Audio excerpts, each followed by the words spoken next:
ಜಂಗಮಕೋಟೆ ಹೋಬಳಿ KIDB 13 ಹಳ್ಳಿಗಳ ರೈತರ ಪರ ಹೋರಾಟ ಸಮಿತಿ ಹಾಗೂ ರೈತ ಸಂಘ, ದಲಿತ ಸಂಘ, ಕಾರ್ಮಿಕ ಸಂಘಟನೆಗಳ ಬೆಂಬಲದೊಂದಿಗೆ ನಡೆಯುತ್ತಿರುವ ಅನಿರ್ದಿಷ್ಟ ಧರಣಿಗೆ ಯಾರು ಸಮಾಜ ಸೇವಕರು, ಭೂ ಮಾಫಿಯಾಗಳು ಬೆಂಬಲ ಇಲ್ಲದೆ ಈ ದಿನ ಚಿಕ್ಕಬಳ್ಳಾಪುರದ ಎಪಿಎಂಸಿ ಮಾರುಕಟ್ಟೆಯಲ್ಲಿ ರೈತರ ಬಳಿ ತರಕಾರಿಗಳನ್ನು ದಾನಿಗೆ ರೂಪದಲ್ಲಿ ಪಡೆದು ಈ 14ನೇ ದಿನದ ಊಟವನ್ನು ಮಾಡಲಾಯಿತು.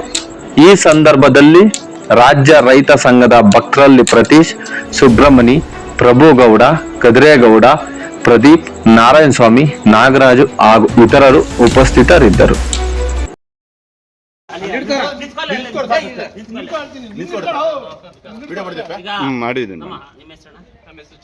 ಚಂದ್ರಶೇಖರ್ ಅಂತ ನಾವು 14 ದಿನದಿಂದ ಧರಣಿ ಕುತ್ಕೊಂಡಿರೋದಕ್ಕೆ ಚಂದ್ರಶೇಖರ್ ಹಣ್ಣು ನಮ್ಮ ರೈತರು ತಿನ್ನಿ ಅಂತ ಹೇಳ್ಬಿಟ್ಟು ಈ ಒಂದು ಇದನ್ನ ಸೌತೆಕಾಯಿ ಮೂಟೆನ ಕೊಡ್ತಾ ಇದ್ದಾರೆ.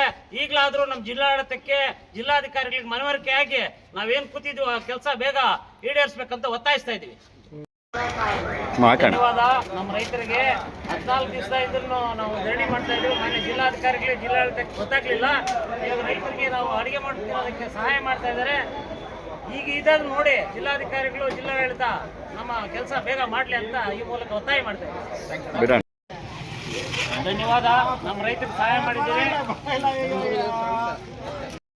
ತಿಂತಾ ಇದೀವಲ್ಲ, ಅವರು ಟ್ಯಾಕ್ಸ್ ಕಟ್ಟೋ ಟ್ಯಾಕ್ಸ್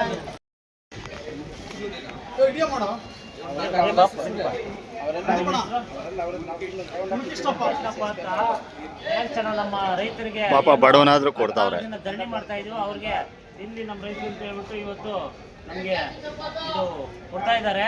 ಅವ್ರಿಗೆ ಈಗಾದರೂ ಜಿಲ್ಲಾಡಳಿತಕ್ಕೆ, ಜಿಲ್ಲಾಧಿಕಾರಿಗಳಿಗೆ ಮನವರಿಕೆಯಾಗಿ ನಮ್ಮ ಕೆಲಸ ಬೇಗ ಈಡೇರಲಿ ಅಂತ ಮುನ್ಕೃಷ್ಣನಲ್ಲಿ ಮನವಿ ಮಾಡ್ತೀವಿ. ಸಂತೋಷ ಮುನ್ಕೃಷ್ಣ.